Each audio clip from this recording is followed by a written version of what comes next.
Hey, good morning, Life Point Church. Good morning to all of my friends and family. I hope you're doing well today. I'm excited to bring another brief word of encouragement to you, something for you to think about and ponder upon and hopefully apply to your life today.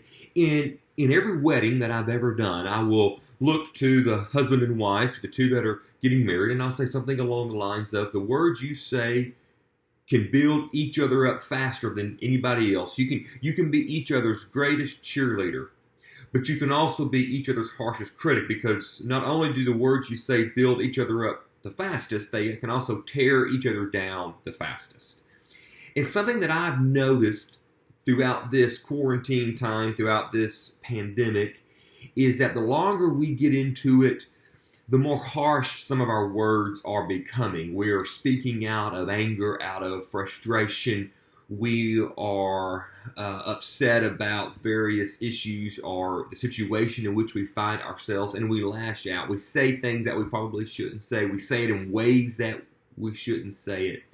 And Scripture addresses this. It talks about the importance of the words that we say. I want to read to you a couple of passages. One is out of Proverbs 18, it's verse 21. It says, "Death and life are in the power of the tongue." Death and life are in the power of your words. What you say can bring death to someone, it can bring life to someone. It can tear someone down, it can build someone up. Understand that your words are powerful.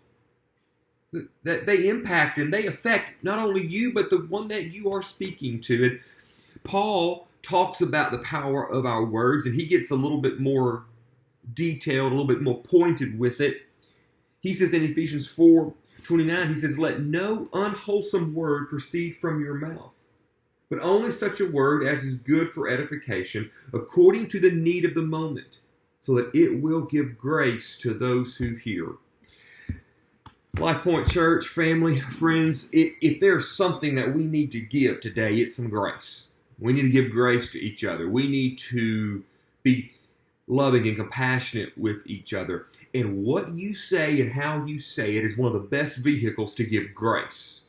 To give grace in the moment. It said, "Let no unwholesome word come out of your mouth, but only that which is good for edification," to encourage. So I want to ask you today, I want to challenge you today. Don't speak out of frustration. Don't speak out of anger. Speak out of love. Make it a point today to give grace to those that you come in contact with, those that you talk to over the phone, to the spouse or the child that you are living with. Don't lash out, but love. Don't tear down, but build up. Be their cheerleader, not their critic. And if you can't do that, if you're just too angry and too upset, let me give you one last piece of advice. And you've probably heard it. I think moms for centuries have said it. If you don't have anything nice to say, don't say anything at all. So if you can't say something nice, if you can't say something filled with grace and compassion, then just keep your mouth shut today.